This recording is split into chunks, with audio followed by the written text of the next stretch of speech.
বিসমিল্লাহির রহমানির রহিম।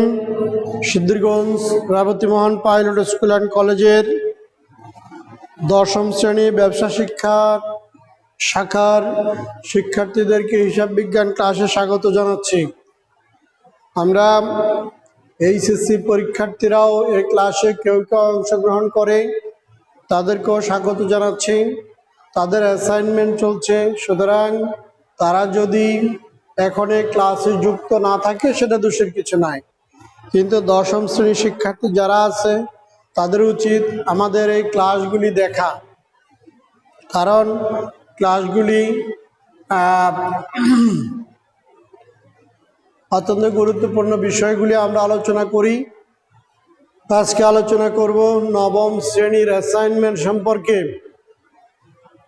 গত পরশুদিন শনিবারে অ্যাসাইনমেন্ট দেওয়া হয়েছে স্কুল শাখা নবম শ্রেণীতে।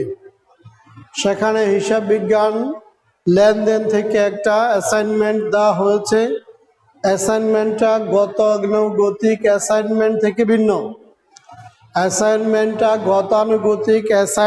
থেকে ভিন্ন। প্রশ্নে বলা হয়েছে যে লেনদেন মূলধন আনয়ন করা হলো, সম্পদ ক্রয় করা হলো এবং কোনো একটা খরচ পরিশোধ করা হইলো তোমার পরিবারের। এরকম তিনটা লেনদেন লেখো এবং এই তিনটা লেনদেনকে টেবুলার চাকে উপস্থাপন করে দেখাও। এই একটা আসছে অঙ্ক।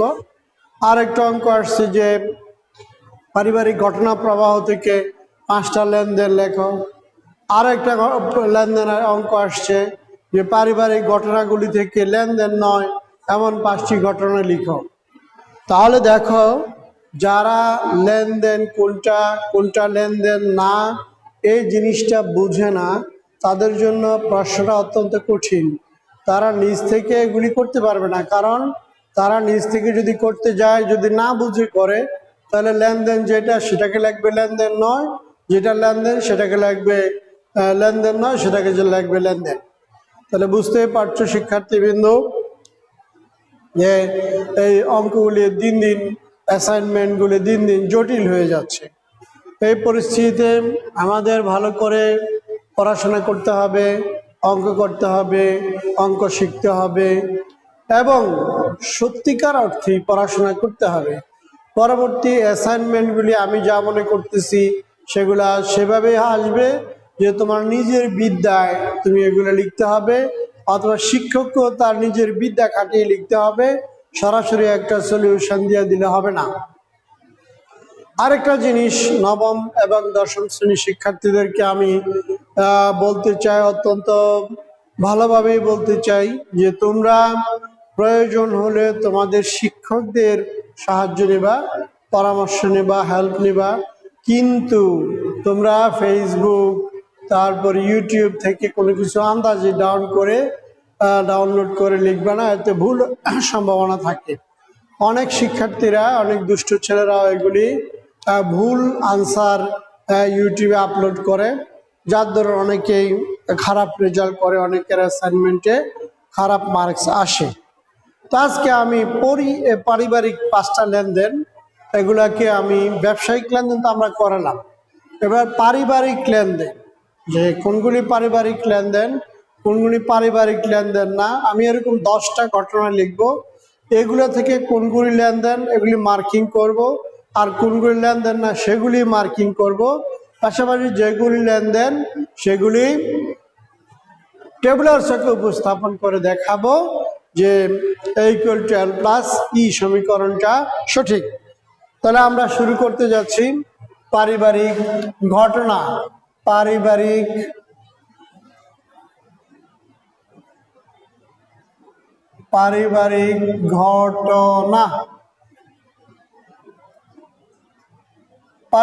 ঘটনা, পারিবারিক ঘটনাগুলি আমরা লেনদেন বা লেনদেন না সেভাবে সাজাবো। তাহলে প্রথমে আসতেছে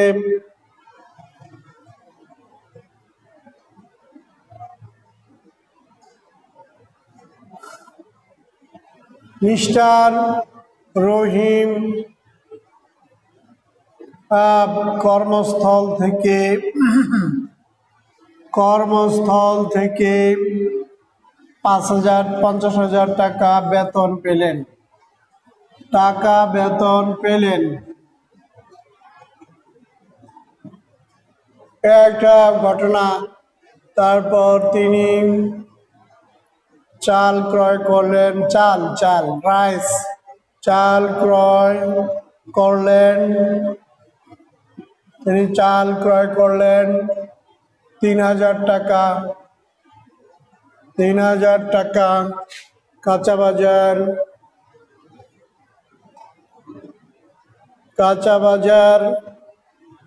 বাজার করলেন 2,500। তারপরে মাছ মাংস ক্রয় 3,500 টাকা। কর্মচারী নিয়োগ দিলেন বাসায়,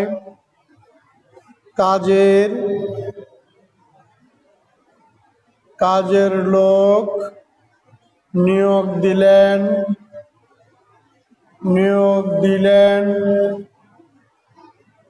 বাসায় কাজের লোক নিয়োগ দিলেন। মাসিক বেতন,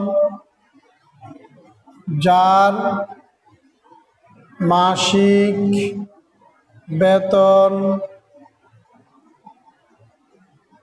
1,500 টাকা। বড় মেয়েকে গানের টিচারের কাছে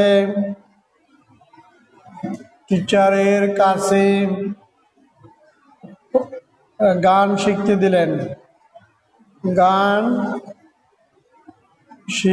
দিলেন।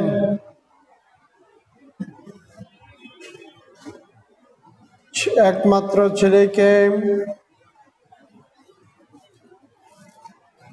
অঙ্কের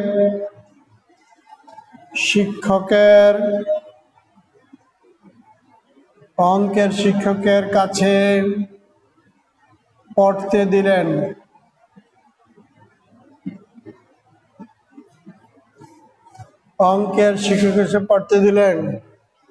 তারপরে গৃহ পরিচালিকার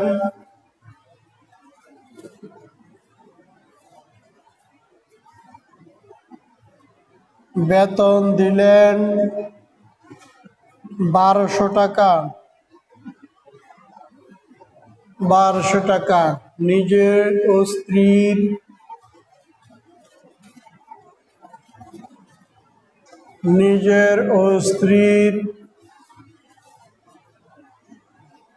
কাপড়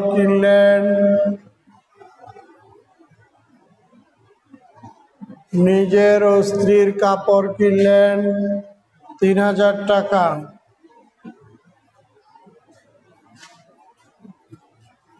একটি ডাইনিং টেবিলের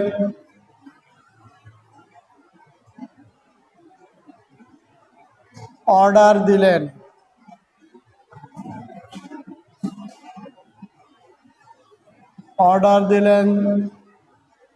40,000 টাকা।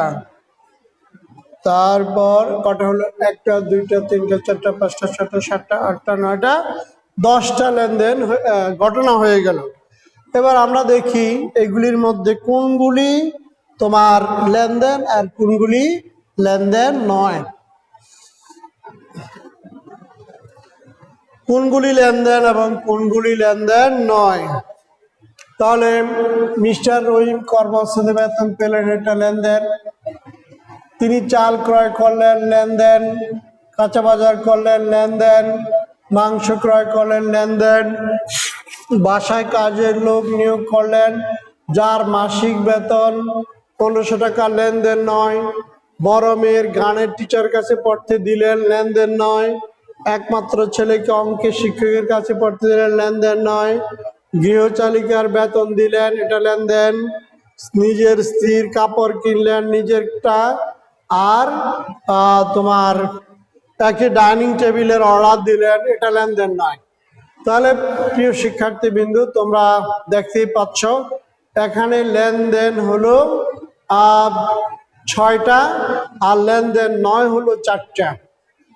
এভাবে একটা পরিবারে কোন ঘটনাগুলি লেনদেন, কোন ঘটনাগুলি লেনদেন না, আমরা এটা থেকে বুঝতে পারবো। তাহলে এইভাবেই চিন্তা ভাবনা করে যে সমস্ত ঘটনা কারবারের বা ব্যবসার বা দোকানের বা পরিবারের আর্থিক অবস্থার পরিবর্তন ঘটে, সেগুলি লেনদেন হয়। যেগুলি আদান প্রদান হয়, হ্যাঁ, কিছু আসে কিছু যায়, বা যাহা আসে যাহা চলে যায়, এরকম আসা যাওয়া যেটা থাকে, এটাকে বলা হয় ব্যবসায়িক লেনদেন। আর যেটার মধ্যে অর্থের আদান প্রদান থাকে না, অর্থ দ্বারা পরিমাপযোগ্য করা যায় না, হ্যাঁ, এগুলা লেনদেন নয়। তাহলে এইবার আমরা আগের কথাই বলেছিলাম যে আমরা যেগুলি লেনদেন এগুলি বাদ দিয়ে দেব, আর যেগুলি লেনদেন এগুলাকে আমরা টেবুলার ছকে উপস্থাপন করে দেখাবো। ঠিক আছে, লেনদেন দুইটাকে আমরা উপরে উঠে নিচ্ছি। গৃহ পরিচালিকার বেতন দিলেন, গৃহ পরিচালিকার বেতন দিলেন 1200 টাকা। তারপরে নিজের ও স্ত্রীর কাপড় কিনলেন, নিজের ও স্ত্রীর কাপড় ক্রয় 3000।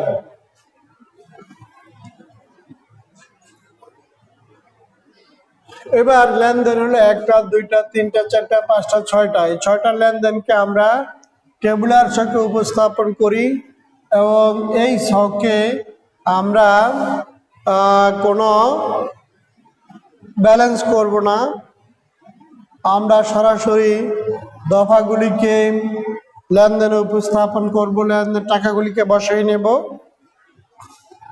1 2 3 4 5, একটা 6টা। তারপরে এটা যদি যোগ বিয়োগের জন্য রাখি, আর একটা আমরা এখানে সাজাতে পারি। এই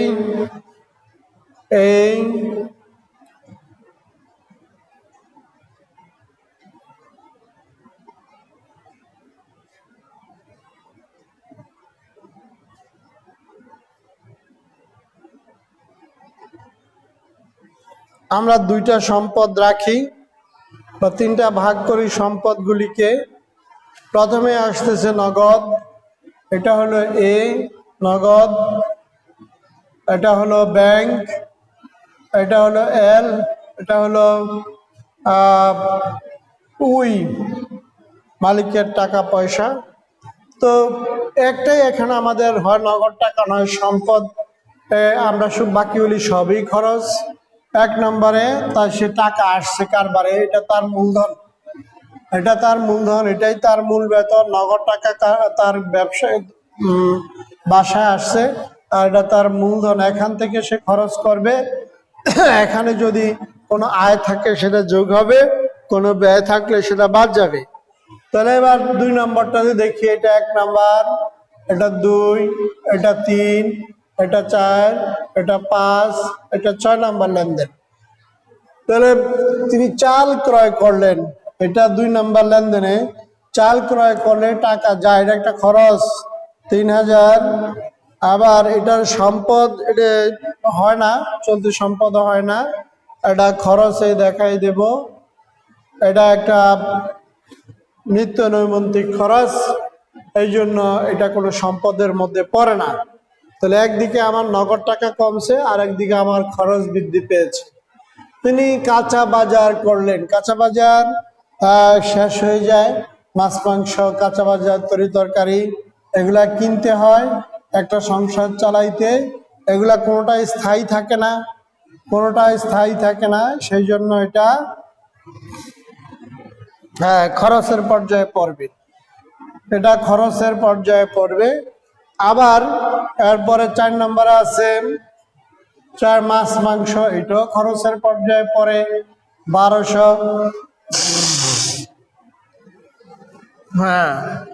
1200। তারপরে এটাও 1200, এটা একটা খরচ। এটা খরচ, এদিকেও খরচ, নগদ টাকা কমতে থাকে, খরচ বৃদ্ধি পেতে থাকে। মাছ মাংস ৩৫০০, এটা আমাদের লেখাটা ভুল হলো, ৩৫০০, এটা ৩৫০০। এবার ৫ নাম্বার ধরি, গৃহ পরিচারিকার বেতন। তো গৃহ পরিচারিকার বেতন হলো বেতন ১২০০ টাকা, এখানেও ১২০০ টাকা হলো, এটাও প্লাস মাইনাসের, এটাও মাইনাসের। নিজের স্ত্রীর কাপড় কিনলেন, জামা কাপড় কখনোই কোনো স্থায়ী সম্পদের মধ্যে পড়ে না, এগুলো সিজনাল হতে পারে। ৩০০০। তাহলে দেখো একই ফিগার, এদিক থেকেও মাইনাস হচ্ছে, এদিক থেকেও মাইনাস হচ্ছে। সঙ্গত কারণেই দুই পার্শ্ব মিলে যাবে, সঙ্গত কারণেই দুই পার্শ্ব মিলে যাবে। এবার আমি একটু ভিন্ন টাইপের অঙ্ক করতেছি। ৫০,০০০ থেকে আমি একটু ক্যালকুলেটরের যোগটা করে নিচ্ছি। একদিক যোগ করলে হবে, কারণ উভয় দিকে টাকার পরিমাণ সমান। ৫০,০০০ মাইনাস ৫,৫০০, ৫,৫০০ মাইনাস ৪,৭০০, ৪,৭০০ মাইনাস ৩,০০০, তাহলে ৩৬,৮০০। এটা হয় ৩৬,৮০০, এইটা হয় ৩৬,৮০০, এইটা হয় ৩৬,৮০০, এইটা হয় ৩৬,৮০০। এখন দুই পার্শ্ব মিলে গেছে, কিন্তু পরিবারে কি স্থায়ী সম্পদ নেই? হ্যাঁ, তাহলে আমরা এটা একটু ভিন্ন করব। এবার একটু ভিন্নতা আনবো, লেনদেনগুলির মধ্যে একটু ভিন্নতা আনার চেষ্টা করব। লেনদেনগুলি চেঞ্জ করে দেব, লেনদেনগুলি চেঞ্জ করে দেব। এভাবে কাজ করি। যেমন এটা ১ নাম্বার গেল, এটা ২ নাম্বার। তিনি বাসায় ব্যবহারের জন্য একটি এসি কিনলেন, এসি কিনলেন ৫০০, বা এসি কিনলেন ধরো ২৫,০০০। তারপরে তিনি তার বন্ধুকে ১০,০০০ টাকা ধার দিলেন। আর এই বেতনটাকে আমি একটু চেঞ্জ করতে চাই, এটার একটু বাড়াই দিতে চাই, এটার ৭% না, এত বেড়ে যায়, ১,৫০,০০০ টাকা করে দিতে চাই। কারণ মনে করি সে একজন ভালো চাকরিজীবী। তিনি তার বন্ধুকে ১০,০০০ টাকা ধার দিলেন। ৪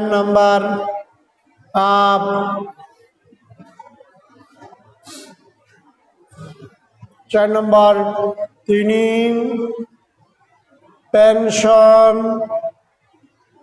পেনশন ডিপোজিট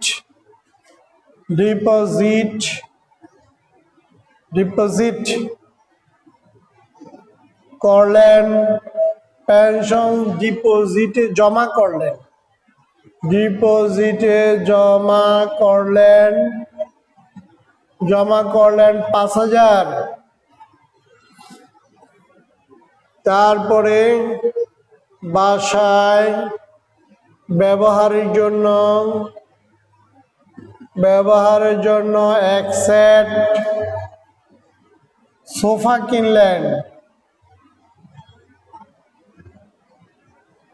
এক সেট সোফা কিনলেন ৩০,০০০।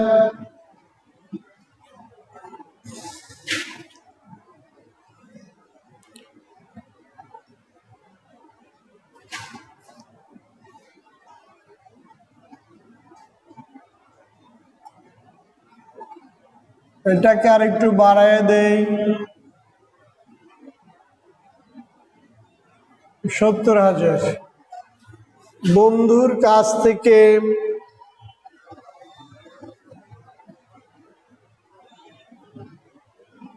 ধার নিলেন, বন্ধুর কাছ থেকে ধার নিলেন 90,000 টাকা, 50,000 টাকা। বন্ধুর কাছ থেকে ধার নিলেন 50,000 টাকা,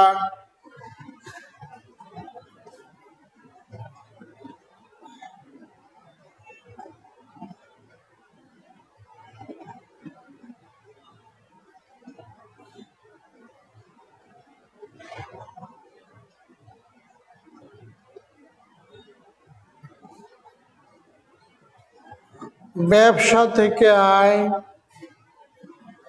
ব্যবসা থেকে আয়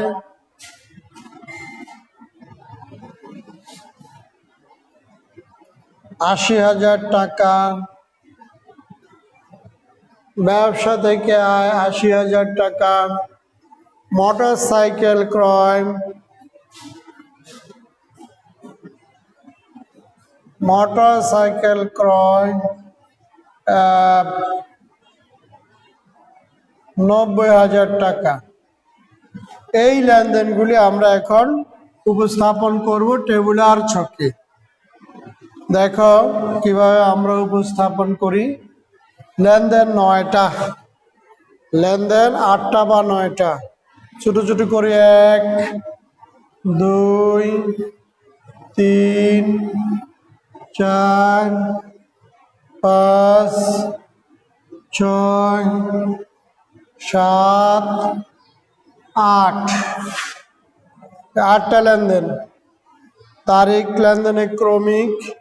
সম্পদগুলিকে এখানে সাজাবো। নগদ,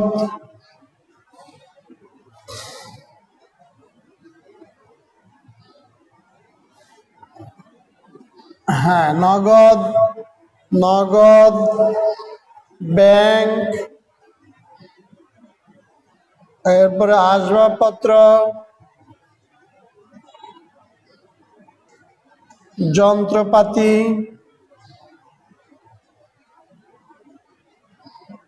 যন্ত্রপাতি, তারপরে দায়, এটা সম্পদ, এটা হলো L+E, এটা হলো L, আর এটা হলো E,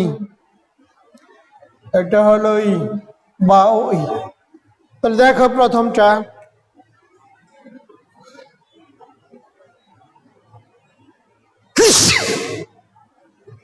আলহামদুলিল্লাহ, রহিম কর্মস্থল থেকে 1,50,000 টাকা বেতন পেলেন।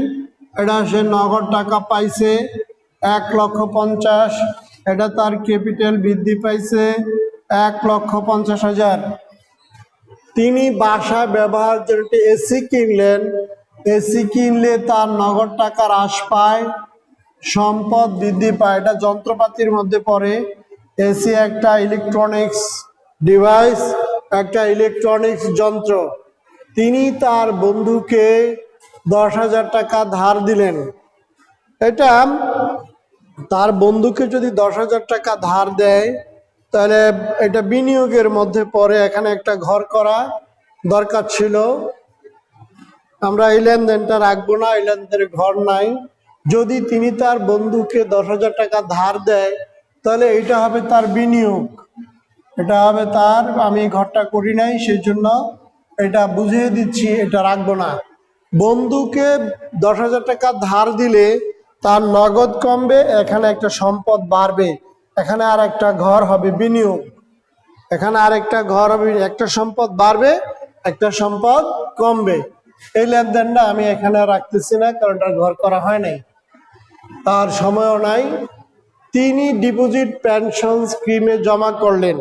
ডিপোজিট পেনশন স্কিম তার একটা ব্যাংক অ্যাকাউন্টে থাকে, এটা জমা দিলে টাকাটা কমে যায় আর ব্যাংকে বাড়ে, একটা সম্পদ বাড়বে, একটা সম্পদ কমবে। বাসায় ব্যবহারের জন্য এক সেট সোফা কিনলেন 30,000, তাহলে নগদ টাকা কমে যাবে। আর আসবাবপত্র, সোফা সেটটা ফার্নিচারের মধ্যে পড়ে, আসবাবপত্র বৃদ্ধি পাবে, এগুলি কোনো চেঞ্জ হবে না। বন্ধুর কাছ থেকে ধার নিলেন 50,000 টাকা, হ্যাঁ, বন্ধুর কাছ থেকে ধার নিলেন 50,000, এটা যদি 1 হয়, এটা দিলাম 2, এটা দিলাম 3, এটা দিলাম 4, 3, 4, 5, 6, 7টা লেনদেনে আমি আজকে শুরু করব। বাসায় ব্যবহারের জন্য এক্সের সোফা কিনলেন, এটা 4। বন্ধুর কাছ থেকে ধার নিলেন 50,000 টাকা, এটা যদি 5 হয়। বন্ধুর কাছ থেকে ধার নিলেন নগদ টাকা 80, আর এটা তার একটা ঋণ। ঋণ বৃদ্ধি পায়, দায় বৃদ্ধি পায়।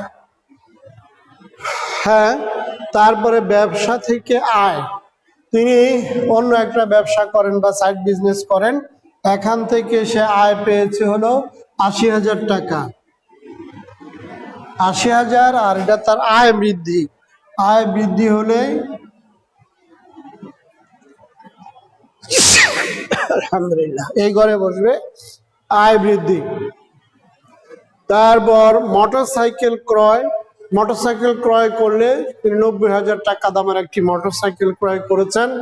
মোটরসাইকেল ক্রয় করলে তার নগদ টাকা হ্রাস পাবে, কিন্তু সম্পদ বৃদ্ধি পাবে। তাহলে এটা 7 নাম্বার। মোটরসাইকেলের দাম 90,000 টাকা, আর এই 90,000 টাকা যন্ত্রপাতি। মোটরসাইকেল একটা মেশিনারি জিনিস, একটা মেশিন। তাহলে এবার আমরা এগুলি তো যোগ করবই, পাশাপাশি 5,000, এটা 30,000, এটা হলো 1,60,000,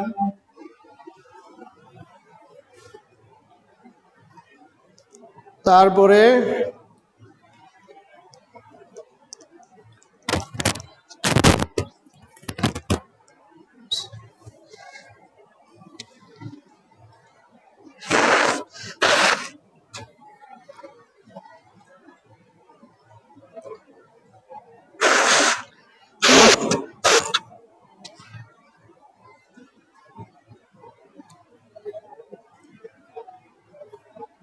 এটা হলো 50,000, আর এটা হলো 2,30,000। দুটোই প্লাসের দেখা যাচ্ছে,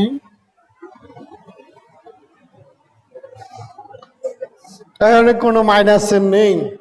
তাহলে আমরা যোগ বিয়োগ করলে এখন দেখতে পাবো এদিকে 2,80,000, 2,80,000, আর এটা যোগ বিয়োগ করবো। আমরা যোগ বিয়োগটা করি ক্যালকুলেটরে।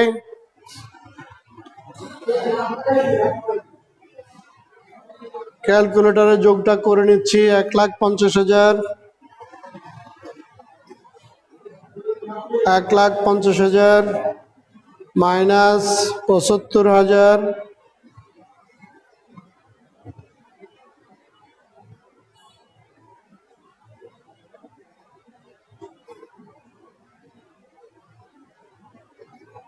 সোফা সেটটা মাইনাসের হবে, এটা মাইনাসের হবে। তাহলে মাইনাস 30,000, 30,000, তারপর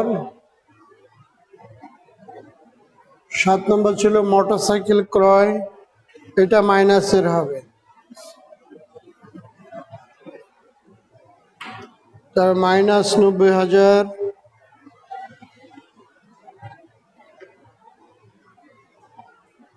প্লাস 8 5 13 1,30,000। তাহলে এখানে হয় 85,000, এখানে থাকতেছে 85,000, 90,000 আর 1,90,000, 90,000 আর 1,90,000, এখানে 85 90,000 যোগ 1,90,000, তাহলে 2,80,000, 2 পাশে মিলে গেল। তাহলে দেখতে পাচ্ছ প্রিয় শিক্ষার্থীবৃন্দ, আমি আজকে ব্যবসায়িক কোনো লেনদেন নিয়ে তোমাদের সাথে কথা বলি নাই। বা ব্যবসায়িক কোনো লেনদেনও তোমাদের অঙ্কে আলোচনা করি নাই। সম্পূর্ণ পারিবারিক কিছু ব্যাপার, পারিবারিক কিছু লেনদেন তোমাদের সাথে কথা বলেছি, আলোচনা করেছি। কোনটা পারিবারিক লেনদেন, কোনটা পারিবারিক লেনদেন না। পারিবারিক লেনদেনগুলি যদি আমরা হিসাব সমীকরণে বসাই, যেভাবেই বসাই না কেন, আমরা আমাদের যে টেবুলার ছক A = L + UE এটা মিলে যাবে। আমাদের সমীকরণটা ছিল A = L + UE।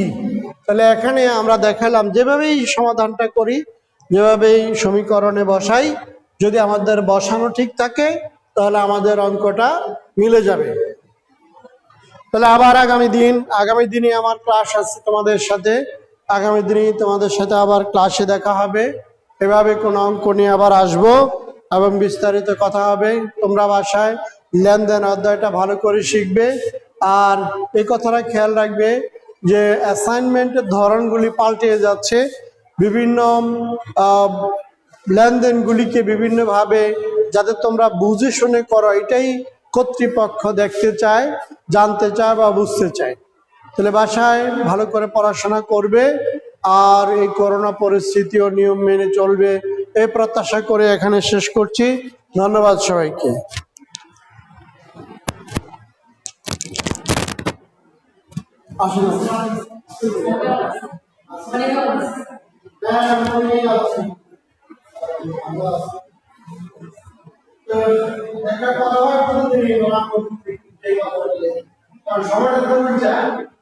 আমাদের সরকার